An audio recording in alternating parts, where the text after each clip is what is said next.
ಇನ್ನು ಅಕ್ಕನನ್ನ ಪ್ರೀತಿಸಿದ್ದವನ್ನೇ ಹತ್ಯೆಗೈದಿರುವಂತಹ ಅಪ್ರಾಪ್ತ ಬಾಲಕ. ಬೆಳಗಾವಿಯ ರಾಜಾಪುರ ಗ್ರಾಮದಲ್ಲಿ ಭೀಕರ ಮರ್ಡರ್ ಆಗಿದೆ. ಚೂನಮ್ಮ ದೇವಸ್ಥಾನದ ಪೂಜಾರಿ ಮಂಜುನಾಥನ ಹತ್ಯೆ ಆಗಿದೆ. ಹಲವು ವರ್ಷಗಳಿಂದ ಮಂಜುನಾಥನಿಗೆ ಪ್ರೇಮಾಂಕುರವಾಗಿತ್ತು. ಅಕ್ಕನೇ ತಂಟೆಗೆ ಬರಬೇಡ ಅಂತ ಹಲವು ಬಾರಿ ವಾರ್ನಿಂಗ್ ಅನ್ನು ಕೊಟ್ಟಿದ್ದಂತೆ ತಮ್ಮ. ಇವನು ಅಪ್ರಾಪ್ತ. ದೇವರ ಪೂಜೆ ಮಾಡಲು ಬಂದಂತಹ ಸಂದರ್ಭದಲ್ಲಿ ಕೊಲೆಗೆ ಸಂಚನ್ನು ಹಾಕಿದ್ದ.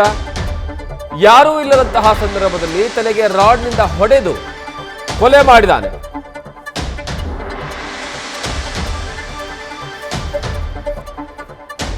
ಬೆಳಗಾವಿಯಲ್ಲಿ ನಡೆದಿರುವಂತಹ ಘಟನೆ ಇದು.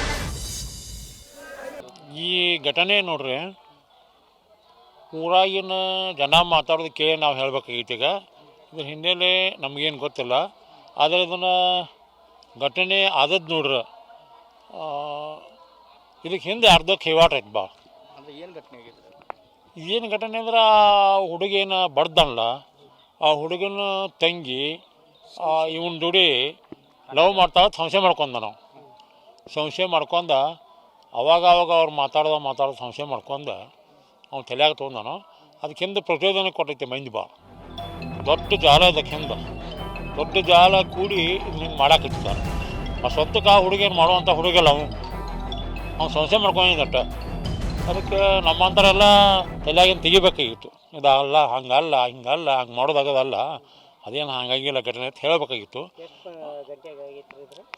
ಈಗ ಬೆಳಗ್ಗೆ 6 ಗಂಟೆ ರೀ, 6 ಗಂಟೆ ರೀ ಬೆಳಗ್ಗೆ. ಇವ್ರು ಅಲ್ಲಿ ಪಾಂಡುರಂಗನ ಪೂಜಾಕ್ಕೆ ಹೋಗಿರ್ ದಿವಸ. ಅವ ಬಡ್ದ ಹುಡುಗ ಆಚೆ ಕಡೆ ಚೂನಮ್ಮ ಪೂಜೆ ಮಾಡ್ತಾನೆ. ಆ ಪೂಜಾರಿ ಅವ ಆಜುಬಾಜು ಗುಡಿ, ಹಚ್ಚೆ ಗುಡಿ. ಅವ ಅಲ್ಲಿ ಪೂಜೆ ಮಾಡಕ್ಕೆ ಹೋಗಿದ್ದ, ನೀವು ಇಲ್ಲಿ ಪೂಜೆ ಮಾಡಕ್ಕೆ ಹೋಗಿದ್ದ. ಸಾಯಂಕಾಲ ಹೋಗಿದ್ದ. ಸ್ವಲ್ಪ ನೀನು ಸಾಯಂಕಾಲ ಒಂದು ಸ್ವಲ್ಪ ಅವ್ರಿಗೆ ಒಂಥರ ಘರ್ಷಣೆ ಆಗಿತ್ತು. ಅದು ಮಂದಿ ಹೇಳೋದು, ಈಗ ಹರ್ಯಾಗ ಮಂದಿ ಹೇಳೋದು. ನಮಗೇನು ಗೊತ್ತಾಗಿಲ್ಲ. ನಮ್ಗೆ ಗೊತ್ತಾಗಿದ್ರೆ ನಾವು ಹೇಳ್ತಿದ್ವಿ ಎಲ್ಲರಿಗೂ. ಈ ಬಗ್ಗೆ ಹೆಚ್ಚಿನ ಮಾಹಿತಿಯನ್ನು ನಮ್ಮ ಪ್ರತಿನಿಧಿ ಶ್ರೀಕಾಂತ್ ಕೊಡ್ತಾರೆ. ಶ್ರೀಕಾಂತ್, ಯಾವಾಗಿಂದ ಈ ಪ್ರೇಮ ಆಗಿತ್ತು? ಯಾವ ಕಾರಣಕ್ಕಾಗಿ? ಅಂದ್ರೆ ಕೊಲೆ ಮಾಡೋ ಮಟ್ಟಿಗೆ ಹೋಯ್ತು ಅಂತಂದ್ರೆ ಅಲ್ಲಿ ಇಬ್ಬರ ನಡುವೆ ಮುಂಚಿಂದನೂ ಸಹಿತ ಏನಾದರೂ ಗಲಾಟೆ ಆಗ್ತಾ ಇತ್ತ ಅಥವಾ ಹೇಗೆ? ಆ ಕಾರಣಕ್ಕಾಗಿ ಹುಡುಗನನ್ನೇ ಹತ್ಯೆಗೈದಿರುವಂತಹ ಅಪ್ರಾಪ್ತ ಯುವಕ. ಬೆಳಗಾವಿ ಜಿಲ್ಲೆಯ ಮೂಡಲಗಿ ತಾಲೂಕಿನ ರಾಜಾಪುರ ಗ್ರಾಮದಲ್ಲಿ ನಡೆದಿರುವಂತಹ ಘಟನೆ ಇದು.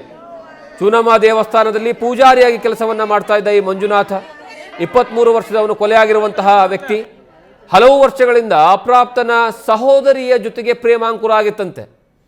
ಮಂಜುನಾಥನಿಗೆ ಹಲವು ಬಾರಿ ವಾರ್ನ್ ಮಾಡಿದ್ದಂತೆ ಆ ಯುವಕ, ಆ ಬಾಲಕ. ಆದರೂ ಆಕೆಯ ಜೊತೆಗೆ ಫೋನ್ನಲ್ಲಿ ಮಾತನಾಡ್ತಾ ಇರುವಂತಹ ಮಂಜುನಾಥ ಬೆಳಗ್ಗೆ ಚೂನಮ್ಮ ದೇವರ ಪೂಜೆ ಮಾಡೋದಕ್ಕೆ ಬಂದಂತಹ ಸಂದರ್ಭದಲ್ಲಿ ಕೊಲೆಗೆ ಸಂಚನ್ನ ಮಾಡಿದ್ದ. ಯಾರೂ ಇಲ್ಲದಂತಹ ಸಂದರ್ಭದಲ್ಲಿ ಮಂಜುನಾಥ್ ತಲೆಗೆ ಕಬ್ಬಿಣದ ರಾಡ್ನಿಂದ ಹೊಡೆದು ಹಲ್ಲೆಯನ್ನ ಮಾಡಿದ್ದ. ತೀವ್ರ ರಕ್ತಸ್ರಾವದಿಂದಾಗಿ ದೇವಸ್ಥಾನದ ಆವರಣದಲ್ಲೇ ಮಂಜುನಾಥ್ ಸಾವಿಗೀಡಾಗಿದ್ದಾರೆ.